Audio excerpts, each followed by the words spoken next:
Hi hello ನಮಸ್ಕಾರ ಸ್ನೇಹಿತರೆ. ಕೊನೆಗೂ ಕೂಡ ಇಲ್ಲಿ ಝಾನ್ಸಿಯ ಅಮ್ಮ ತುಳಸಿಗೆ ಚೊಳ್ಳೆ ಹಣ್ಣನ್ನು ತಿನ್ನಿಸಿ ಅಲ್ಲಿಂದ ತಪ್ಪಿಸ್ಕೊಂಡು ವಾಪಸ್ ಬಂದೇ ಬಿಟ್ರು. ರಾಘು ಕೈಗೆ ಸಿಕ್ಕೇ ಬಿಟ್ರ.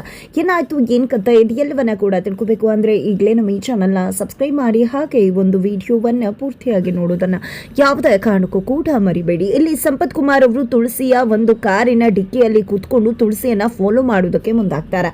ಜೊತೆಗೆ ಇಲ್ಲಿ ತುಳಸಿ ತನ್ನ ಸೊಸೆ ಸಾವಿತ್ರಿಗೆ ತುಂಬಾನೇ ಹಿಂಸೆ ಮಾಡ್ತಿದ್ದಾರೆ ಅನ್ನೋ ವಿಷಯ ಕೂಡ ಸಂಪತ್ ಕುಮಾರ್ ಅವರಿಗೆ ಗೊತ್ತಾಗುತ್ತೆ.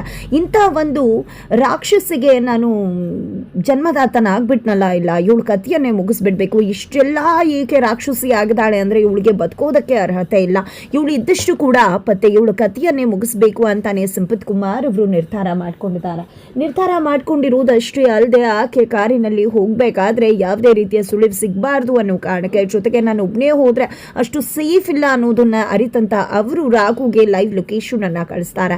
ಹಾಗಾಗಿ ರಾಘು ಕೂಡ ಲೈವ್ ಲೊಕೇಶನ್ ಅನ್ನ ಫಾಲೋ ಮಾಡ್ತಿರ್ತಾರೆ. ಬಟ್ ಅಷ್ಟರಲ್ಲಿ ಝಾನ್ಸಿ ಎಲ್ಲಿ ಹೋಗ್ತಿದ್ಯಾ, ನೀನು ದಾರಿ ಯಾಕೆ ತಪ್ಪಿದ್ಯಾ, ಆಫೀಸ್ ಕಡೆ ಹೋಗು ಅಂತ ಹೇಳ್ತಾರೆ. ಹಾಗಾಗಿ ತನ್ನ ಫ್ರೆಂಡ್ ತರುಣ್ಗೆ ವಿಷಯವನ್ನ ತಿಳಿಸಿ ಲೈವ್ ಲೊಕೇಶನ್ ಕಳಿಸಿ ಅವರನ್ನ ಫಾಲೋ ಮಾಡ್ಲಿಕ್ಕೆ ಹೇಳಿ ಈ ಕಡೆ ರಾಘು ಆಫೀಸ್ಗೆ ಕರ್ಕೊಂಡು ಬರ್ತಾರೆ ಝಾನ್ಸಿಯನ್ನ. ಇದರ ನಡುವೆ ತರುಣ್ ಫಾಲೋ ಮಾಡ್ತಾನೆ. ಆ ಕಡೆ ಸಂಪತ್ ಕುಮಾರ್ ಅವರ ಒಂದು ಫೋನ್ ಸ್ವಿಚ್ ಆಫ್ ಆಗುತ್ತೆ. ಹಾಗಾಗಿ ಲೈವ್ ಲೊಕೇಶನ್ ಕೂಡ ಆಫ್ ಆಗಿಬಿಡುತ್ತೆ. ತಕ್ಷಣ ಈ ಕಡೆ ತರುಣ್ಗೆ ರಾಘು ಕಾಲ್ ಮಾಡ್ತಿದ್ದಾಗೆ ಲೈವ್ ಲೊಕೇಶನ್ ಆಫ್ ಆಯ್ತು ಮಗ, ಗೊತ್ತಾಗ್ತಾ ಇಲ್ಲ ಎಲ್ಲಿ ಹೋಗಬೇಕು ಅಂತ ಅಂದಾಗ, ನೀನು ಹಾಗೆ ಸ್ಟ್ರೈಟ್ ಹೋಗು, ಯಾವ ರೋಡಲ್ಲಿ ಹೋಗ್ಬೋದು ಆ ರೋಡಲ್ಲಿ ಹೋಗು ಅಂತಾರೆ. ಇಲ್ಲಿ 4 ರೋಡ್ ಇದೆ, ಎಲ್ಲಿ ಹೋಗ್ಲಿ ಅಂತ ಹೇಳಿ ಕೇಳಿದಾಗ, ಯಾವ ರೋಡಲ್ಲಿ ಇದೆಯೋ ಅದೇ ರೋಡಲ್ಲಿ ಮೂವ್ ಆಗು, ಏನಾದರೂ ಸುಳಿವು ಸಿಗಬಹುದೇನೋ, ಸುಳಿವು ಏನಾದರೂ ಸಿಕ್ಕಿದ್ರೆ ನನಗೆ ಕಾಲ್ ಮಾಡಿ ಇನ್ಫಾರ್ಮ್ ಮಾಡು, ನಾನು ಈಗಲೇ ಹೊರಡ್ತಾ ಇದ್ದೀನಿ ಅಂತ ರಾಘು ಹೇಳಿ ಹೊರಡೋಕೆ ಮುಂದಾಗ್ತಾರೆ. ಅಷ್ಟರಲ್ಲಿ ರಾಯ್ ಬಂದಿದೆ. ಯಾಕೆ ರಾಘು ಸರ್ ನೀವು ಬೇರೆ ಕಡೆ ಹೋಗ್ತಾ ಇದ್ರಿ, ಏನಾಯ್ತು ಅಂತದ್ದು ಅಂದಾಗ, ಅದು ಸಂಪತ್ ಕುಮಾರ್ ತಾತ ನನಗೆ ಲೈವ್ ಲೊಕೇಶನ್ ಅನ್ನ ಶೇರ್ ಮಾಡಿದ್ರು, ಹಾಗಾಗಿ ನಾನು ಅವರನ್ನ ಫಾಲೋ ಮಾಡ್ತಾ ಇದ್ದೆ ಅಂದಾಗ, ಹೌದಾ ಹಾಗಿದ್ರೆ ನೀವು ಅದನ್ನ ಝಾನ್ಸಿ ಮೇಡಮ್ಗೆ ಹೇಳ್ಬಹುದಿತ್ತಲ್ವಾ ಅಂತ ಕೇಳ್ತಾರೆ ರಾಯ್. ಝಾನ್ಸಿ ಮೇಡಮ್ಗೆ ಹೇಳ್ಬಹುದಿತ್ತು, ಬಟ್ ತಾತ ನೀವು ಅವ್ರಿಗೆ ಶೇರ್ ಮಾಡಿಲ್ಲ ಅಂದರೆ ಅವ್ರಿಗೆ ವಿಷಯ ಗೊತ್ತಾಗಬಾರ್ದು ಅನ್ನೋದೇ ಆಗಿರುತ್ತಲ್ವಾ, ಹಾಗಾಗಿ ಅವರು ನನಗೆ ಶೇರ್ ಮಾಡಿದ್ದಾರೆ. ಹಾಗಾಗಿ ಈ ವಿಷಯನ ನಾನು ಅವ್ರಿಗೆ ತಿಳಿಸೋಕೆ ಹೋಗಿಲ್ಲ, ಏನೋ ಗುಟ್ಟಿದೆ ಅನ್ಸುತ್ತೆ, ಗೊತ್ತಾಗಬಾರ್ದು ಅನ್ನೋದೇ ತಾತನ ಉದ್ದೇಶ ಆಗಿರಬೇಕು, ಈಗಲೇ ನಾನು ಆ ಕಡೆ ಹೋಗ್ತಾ ಇದ್ದೀನಿ ಅಂತ ಹೇಳ್ತಾರೆ. ನಂತರ ಇಲ್ಲಿ ಝಾನ್ಸಿ ಬರ್ತಿದ್ದಾಗೆ ರಾಘು ಅವಸರದಲ್ಲಿ ಟೀನ ಚೆಲ್ಬಿಡ್ತಾರೆ. ಝಾನ್ಸಿಗೆ ಕೋಪ ಬಂದ್ಬಿಡುತ್ತೆ, ಇದನ್ನ ನೀನೇ ಕ್ಲೀನ್ ಮಾಡಿ ನೀನೇ ಟೀ ಮಾಡ್ಕೊಂಡು ಬರಬೇಕು ಅಂತ ಕೂಡ ಹೇಳ್ತಾರೆ. ಈ ಕಡೆ ರಾಯ್ ನಾನು ಮಾಡ್ತೀನಿ ಅಂದಾಗ, ಇಲ್ಲ ಬೇಡ ರಾಯ್, ಜಸ್ಟ್ 2 ಮಿನಿಟ್ಸ್ ಅಲ್ವಾ, ಮಾಡಿ ಹೋಗ್ಬಿಡ್ತೀನಿ ಅಂತ ಹೇಳಿ ರಾಘು ಕ್ಲೀನ್ ಮಾಡಿ ಝಾನ್ಸಿಗೆ ಟೀ ಮಾಡಿಕೊಟ್ಟು ಅಲ್ಲಿಂದ ತಾತನ ಹುಡ್ಕೋದಕ್ಕೆ ಅಂತ ಹೇಳಿ ಬರ್ತಿದ್ದಾರೆ. ಅದರ ನಡುವೆ ಕೊನೆಗೂ ಇಲ್ಲಿ ತುಳಸಿ ಆ ಒಂದು ಅತ್ತಿಗೆನ ಇಟ್ಟಿರ್ತಕ್ಕಂಥ ಆ ಒಂದು ಮನೆಗೆ ಎಂಟ್ರಿ ಕೊಡ್ತಾಳೆ. ಮನೆಗೆ ಎಂಟ್ರಿ ಕೊಡ್ತಿದ್ದಾಗನೇ ತುಳಸಿ ಇರ್ತಕ್ಕಂಥ ಒಂದು ಮನೆ ಸಂಪತ್ ಕುಮಾರ್ ಅವರೇ ಕೊಟ್ಟಿರ್ತಕ್ಕಂಥ ಮನೆ ಆಗಿರುತ್ತೆ. ಮನೆಯನ್ನು ನೋಡಿದ ಸಂಪತ್ ಕುಮಾರ್ ಅವರಿಗೆ ಶಾಕ್ ಆಗುತ್ತೆ. ಅಯ್ಯೋ ಮನೆ ಹಾಳಿ, ನಿನಗೆ ಅಂತ ನಾನು ಇದ್ಕೊಟ್ರೆ ಇದನ್ನು ಇಂಥ ಒಂದು ದುಷ್ಟ ಉದ್ದೇಶಕ್ಕೆ ಬಳಸ್ಕೊಂಡಿದ್ಯಾ, ಇಂಥ ಜಾಗದಲ್ಲಿ ನನ್ನ ಸೊಸೆಯನ್ನು ಇರಿಸಿದ್ಯಾ, ನೀನು ಮಹಾನ್ ಪಾಪಿ, ನಿನ್ನ ಅತ್ತಿಗೆ ನಿನ್ನನ್ನು ಎಷ್ಟು ಚಂದ ಮಗಳ ಥರ ನೋಡ್ಕೊಂಡಿದ್ರು, ಅಂಥ ಅತ್ತಿಗೆಗೆ ಈ ರೀತಿಯಾಗಿ ದೌರ್ಜನ್ಯ ಮಾಡಿ ಈ ರೀತಿ ಹಿಂಸೆ ಮಾಡ್ತಿದ್ಯಲ್ಲ, ನೀನು ಒಬ್ಳು ಮನುಷ್ಯಲ್ಲ, ನಿನ್ನನ್ನಂತೂ ಯಾವುದೇ ಕಾರಣಕ್ಕೂ ಇವತ್ತು ಉಳಿಸೋದಿಲ್ಲ ಅಂತ ಹೇಳ್ತಾರೆ. ಅಷ್ಟರಲ್ಲಿ ಇಲ್ಲಿ ಸಂಪತ್ ಕುಮಾರ್ ಅವರು ಮನೆಗೆ ನುಗ್ಗೋಕೆ ಅಂತ ಹೋಗ್ತಾರೆ.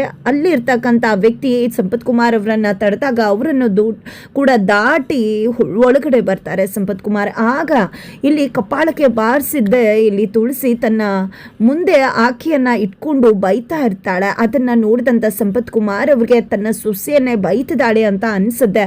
ಈ ತುಳಸಿ, ನಿನ್ನ ನಾಟಕ ಇನ್ನು ಮುಂದೆ ನಡೆಯುವುದಿಲ್ಲ, ನೀನು ನನ್ನ ಕೈಗೆ ಸಿಕ್ಕಾಯ್ತು, ನನ್ನ ಸೊಸೆಯನ್ನು ನಾನು ಕಾಪಾಡಿಕೊಂಡು ಹೋಗ್ತೀನಿ, ಸಾವಿತ್ರಿ ನೀನು ಹೆದರ್ಕೋಬೇಡ, ಇವತ್ತು ನಿನ್ನನ್ನು ಇಲ್ಲಿಂದ ಕರ್ಕೊಂಡು ಹೋಗ್ತೀನಿ ನಾನು ಅಂತ ಹೇಳಿ ತಾತ ಹೇಳ್ತಾರೆ. ಅಷ್ಟರಲ್ಲಿ ತುಳಸಿ ಅವರು ತಾತನನ್ನು ನೋಡಿದ್ದೆ ಬೆಚ್ಚು ಬೀಳ್ತಾರೆ. ಅಪ್ಪ ನೀನು ಇಲ್ಲಿ ಅಂದಾಗ, ಯಾಕೆ ನಿನ್ನ ನಾಟಕ ಗೊತ್ತಾಗೋಯ್ತು, ನನ್ನ ಸೊಸೆ ಎಲ್ಲಿಟ್ಟಿದ್ಯಾ ಅನ್ನೋ ವಿಷಯ ಗೊತ್ತಾಯ್ತು ಅಂತ ಇಷ್ಟೊಂದು ಹೆದರ್ಕೋತಾ ಇದೆಯಾ, ನಿನ್ನನ್ನಂತೂ ಇವತ್ತು ಉಳಿಸೋದೇ ಇಲ್ಲ, ಎಂಥ ಮಹಾನ್ ರಾಕ್ಷಸಿ ನೀನು, ನಿನ್ನಂಥವಳು ನಿಜವಾಗ್ಲೂ ಬದುಕುವುದಕ್ಕೆ ಅರ್ಹತೆ ಇಲ್ಲ ಅಂತ ಹೇಳ್ತಾರೆ. ಸಾವಿತ್ರಿ ನೋಡಮ್ಮ, ಇವತ್ತು ನಾನು ಕರ್ಕೊಂಡು ಹೋಗ್ತೀನಿ, ಎದ್ದೇಳು ಅಂತ ಹೇಳ್ತಿದ್ದಾಗೆ ಅಲ್ಲಿ ಎದ್ದೇಳೋದು ಇಲ್ಲಿ ತುಳಸಿ ಅವರು ಸಾವಿತ್ರಿ ಅವರನ್ನ ನೋಡ್ಕೊಳ್ಳೋಕೆ ಇಟ್ಟಿದ್ದಂತಹ ಹೆಂಗಸು. ಬಿಕಾಸ್ ಅಲ್ಲಿ ಕೂತಿದ್ದು ಸಾವಿತ್ರಿ ಅವರಲ್ಲ, ಆಕೆಯನ್ನ ನೋಡ್ಕೂತಿದ್ದಂತಹ ಹೆಂಗಸು. ಅವರನ್ನ ನೋಡಿದ್ದೆ ಇಲ್ಲಿ ಸಂಪತ್ ಕುಮಾರ್ ಅವರಿಗೆ ಶಾಕ್ ಆಗುತ್ತೆ. ಈ ಕಡೆ ತುಳಸಿ ಅವರು ಕೇಕೆ ಹಾಕ್ತಿದ್ದಾರೆ. ಏನಪ್ಪ ನಾನು ಹೇಳಿದ್ದೆ ಅಲ್ವಾ ಅವತ್ತೆ, ಎಚ್ಚರಿಕೆ ಕೂಡ ಕೊಟ್ಟಿದ್ದೆ, ಯಾವುದೇ ಕಾರಣಕ್ಕೂ ನನ್ನ ಫಾಲೋ ಮಾಡಬೇಡ, ಮಾಡಿದ್ರೆ ಬೇರೆ ರೀತಿನೇ ಆಗುತ್ತೆ ಅಂತ. ಅಷ್ಟೆಲ್ಲ ಮೇರೆ ಕೂಡ ನೀನು ನನ್ನನ್ನು ಫಾಲೋ ಮಾಡ್ಕೊಂಡು ಬಂದಿದ್ಯಾ ಅಲ್ವಾ, ಅದಕ್ಕೋಸ್ಕರನೇ ಇದೆಲ್ಲ ಶಿಕ್ಷೆ. ನೀನು ಇವತ್ತು ನಿಜವಾಗ್ಲೂ ಸಾವಿತ್ರಿನ ಇನ್ನಷ್ಟು ಕಷ್ಟಕ್ಕೆ ದೂಡ್ಬಿಟ್ಟೆ ಅಂತ ಹೇಳ್ತಾರೆ. ಈ ಮನೆಹಾಳಿ ಎಲ್ಲಿದ್ದಾಳೆ ನನ್ನ ಸೊಸೆ ಹೇಳು ಅಂತ ಹೇಳಿ ಸಂಪತ್ ಕುಮಾರ್ ಅವರು ಕೇಳ್ತಾ ಇದ್ರೆ, ನಿನ್ನ ಸೊಸೆ ಎಲ್ಲಿರಬೇಕು ಅಲ್ಲೇ ಇದ್ದಾಳೆ, ಅವಳನ್ನ ಎಲ್ಲಿರಿಸ್ಬೇಕು ಅಲ್ಲೇ ಇರಿಸಿದ್ದೀನಿ, ಅವತ್ತೇ ಹೇಳಿದ್ದೆ ಅಲ್ವಾ ನಿನ್ನ ಸೊಸೆನ ಎಲ್ಲಿರಿಸ್ತೀನಿ ಮತ್ತೆ ಈ ತಪ್ಪು ಮಾಡಿದ್ರೆ ಅಂತ, ಅದೇ ಸಮಾಧಿಯಲ್ಲಿ ಮಾಡೋಕೆ ಸ್ಮಶಾನದಲ್ಲಿ ಇರಿಸಿದ್ದೀನಿ ಅಂತ ಹೇಳ್ತಾರೆ. ತುಳಸಿ ಮಾತನ್ನ ಕೇಳಿಬೇಡ, ನನ್ನ ಸೊಸೆಗೇನು ಕೂಡ ಮಾಡಬೇಡ ಅಂತ ಅಂಗಲಾಚು ಕೇಳ್ಕೊತಿದ್ದಾರೆ ಸಂಪತ್ ಕುಮಾರ್ ಅವರು. ಏನೂ ಮಾಡಬಾರ್ದ, ಯಾಕೇನು ಮಾಡಬಾರ್ದು, ಈ ತುಳಸಿ ಹೇಳುವುದೇ ಮಾಡುವುದೇ ಹೇಳುವುದು, ನೀನು ಯಾಕೆ ತಪ್ಪು ಮಾಡಬೇಕಾಗಿತ್ತು, ನನಗೆ ನೀನು ಯಾವಾಗ ಕಾರ್ ಡಿಕ್ಕಿಲಿ ಕೂತಿರೋ ವಿಷಯ ಗೊತ್ತಾಯ್ತು ಆ ಕ್ಷಣನೇ ನಿನ್ನ ಸೊಸೆಯನ್ನು ಎಲ್ಲಿ ಇರಿಸ್ಬೇಕು ಅಲ್ಲಿ ಇರಿಸಿದ್ದೇನೆ ನೋಡು. ಈ ಬಾರಿ ಅವಳಿಗೇನು ಮಾಡದೆ ಇರ್ಬೋದು, ಆದರೆ ಖಂಡಿತ ಮತ್ತೊಮ್ಮೆ ನೀನೇನಾದರೂ ಆಟ ಆಡಿದ್ರೆ ಖಂಡಿತ ನಿನ್ನ ಸೊಸೆಯನ್ನು ನೀನು ಮತ್ತೆ ನೋಡೋದಿಲ್ಲ. ನಿನಗೆ 10 ದಿನ ಟೈಮ್ ಕೊಟ್ಟಿದ್ದೆ, ಇರೋದು 9 ದಿನ ಅಷ್ಟೇ. ನಿನ್ನ ಮೊಮ್ಮಗಳು ಝಾನ್ಸಿಯನ್ನು ನನ್ನ ಮಗನ ಜೊತೆ ಮದುವೆ ಮಾಡೋದಕ್ಕೆ ಒಪ್ಸು, ಅದನ್ನು ಬಿಟ್ಟು ಬೇರೆ ಏನೇ ಅವಕಾಶ ಕೂಡ ನಿನಗಿಲ್ಲ ಅಂತ ಹೇಳಿ ತುಳಸಿ ಅವರು ಹೇಳಿದಾಗ, ಈ ಕಡೆ ಸಂಪತ್ ಕುಮಾರ್ ಅವರು ಅದಂತೂ ಸಾಧ್ಯವಿಲ್ಲ ಅಂತಾರೆ. ಆಗ ನಿನ್ನ ಸೊಸೆಗೆ ಎಂಥ ಹಿಂಸೆ ಕೊಡ್ತಿದ್ದೀನಿ ನೋಡು, ಪಾಪ ಇಷ್ಟೆಲ್ಲ ಹಿಂಸೆ ಅನುಭವಿಸ್ತಿದ್ದಾಳೆ, ನೀನೇನಾದರೂ ಮದುವೆಗೆ ಒಪ್ಪಿಸ್ಲಿಲ್ಲ ಅಂದರೆ ಇದಕ್ಕೂ ಡಬ್ಬಲ್ ಅನುಭವಿಸ್ತಾರೆ ಅಂತ ವಿಡಿಯೋವನ್ನು ತೋರಿಸ್ತಾರೆ. ಏನು ಮಾಡಬೇಡ ನನ್ನ ಸೊಸೆಗೆ ಅಂತ ಹೇಳಿ ಸಂಪತ್ ಕುಮಾರ್ ಅವರು ಹೊರಗಡೆ ಬರ್ತಾರೆ. ತದನಂತರ ಆತ ಕಡೆ ರಾಘು ತರುಣನ್ನು ಭೇಟಿ ಮಾಡ್ತಾರೆ. ನಾನು ಎಲ್ಲ ಕಡೆ ಹುಡುಕ್ತೆ ಕಣೋ, ಎಲ್ಲೂ ಕೂಡ ತಾತ ಕಾಣಿಸ್ತಾ ಇಲ್ಲ ಅಂತಿದ್ದಾಗ ಈ ಕಡೆ ರಾಘುಗೆ ಭಯ ಆಗ್ತದೆ, ತಾತ ಎಲ್ಲಿರ್ಬೋದು ಏನಾಗ್ತಿರ್ಬೋದು ಅಂತ. ಅಷ್ಟರಲ್ಲಿ ರಾಯ್ ಕೂಡ ಕಾಲ್ ಮಾಡಿ ಸಿಕ್ಕಿದ್ರ ಬಿಟ್ರ ಅಂತ ಕೇಳ್ತಾರೆ.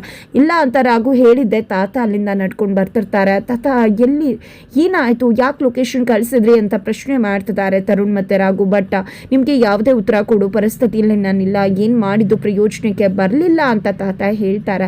ನೀವು ಯಾಕೆ ಕಳಿಸಿದ್ದು ಅನ್ನೋ ಮತ್ತಷ್ಟು ಪ್ರಶ್ನೆಗಳನ್ನ ತರುಣ್ ಹೇಳಿದಾಗ, ಪ್ರಶ್ನೆ ಮಾಡಬೇಡ ತರುಣ, ಇದು ಪ್ರಶ್ನೆ ಮಾಡೋ ಸಮಯ ಅಲ್ಲ, ತಾತ ಬನ್ನಿ ನೀವು ಅಂತ ಹೇಳಿ ಕರೆದುಕೊಂಡು ಒಂದು ಟೀ ಶಾಪ್ಗೆ ಹೋಗ್ತಾರೆ. ನೋಡಿ ತಾತ, ನೀವು ತುಂಬ ತೊಂದರೆಯಲ್ಲಿದ್ದೀರಾ ಅನ್ನೋ ವಿಷಯ ನನಗೆ ಗೊತ್ತಾಗ್ತದೆ, ನೀವು ಏನನ್ನು ಮುಚ್ಚಿಡ್ತಿದ್ದಾರ ದಯವಿಟ್ಟು ಹೇಳಿ, ಖಂಡಿತ ನಾನು ಅದನ್ನು ಬಗೆಹರಿಸ್ತೀನಿ ಅಂತ ಹೇಳ್ತಾರೆ.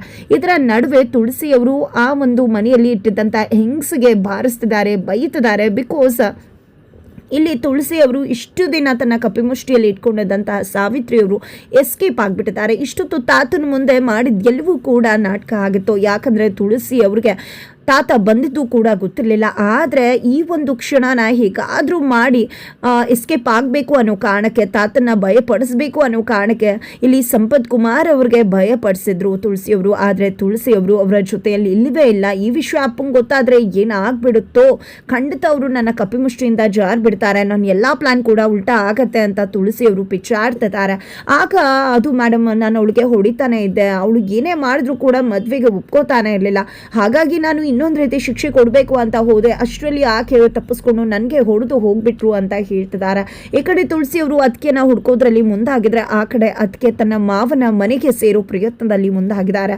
ಸಂಪತ್ ಕುಮಾರ್ ಮಾವನ ಮನೆನ ಹೇಗೆ ಹುಡುಕ್ಲಿ, ಎಲ್ಲಿ ಹುಡುಕ್ಲಿ ಅಂತ ಅನ್ಕೊಂಡು ಹಾಗೆ ಸೆರಗನ್ನ ಹೊತ್ಕೊಂಡು ಬೀದಿಯಲ್ಲಿ ಇತ್ತಿದ್ದಾರೆ. ಅದ್ರ ನಡುವೆ ಅಲ್ಲೇ ಸಂಪತ್ ಕುಮಾರ್ ಅವರು ಒಂದು ಅಂಗಡಿಲಿ ಕುಳಿತುಕೊಂಡಿದ್ದಾರೆ. ಆದರೆ ತನ್ನ ಮಾವನನ್ನ ನೋಡದೆ ಹಾಗೆ ಮುಖ ಮುಚ್ಕೊಂಡು ಹೋಗ್ತಿದ್ರೆ ಅಲ್ಲಿ ರಾಘು ಅವರನ್ನೇ ಅಬ್ಸರ್ವ್ ಮಾಡ್ತಿದ್ದಾರೆ. ಹಾಗಿದ್ರೆ ಕೊನೆಗೂ ರಾಘುಗೆ ಗೊತ್ತಾಗುತ್ತೆ ಇದು ಝಾನ್ಸಿ ಅಮ್ಮ ಅಂತ. ತನ್ನ ಮನೆಗೆ ಕರ್ಕೊಂಡು ಹೋಗ್ತಾರೆ. ತುಂಬಾನೇ ಸೇಫ್ ಆಗಿ ಅವರನ್ನ ಸೇಫ್ ಮಾಡಿದ್ದೆ. ಸಮಯ ಬಂದಾಗ ಝಾನ್ಸಿ ಮನೆಗೆ ಎಂಟ್ರಿ ಕೊಡಿಸ್ತಾರೆ ರಾಘು. ಕೊನೆಗೂ ತುಳಸಿ ಅವರ ಪ್ಲಾನ್ ಉಲ್ಟಾ ಹೊಡಿಯತ್ತ ಏನಾಗತ್ತೆ ತಿಳ್ಕೊಬೇಕು ಅಂದ್ರೆ ಮುಂದಿನ ವಿಡಿಯೋಗೆ ವೇಟ್ ಮಾಡೋದನ್ನ ಮರಿಬೇಡಿ.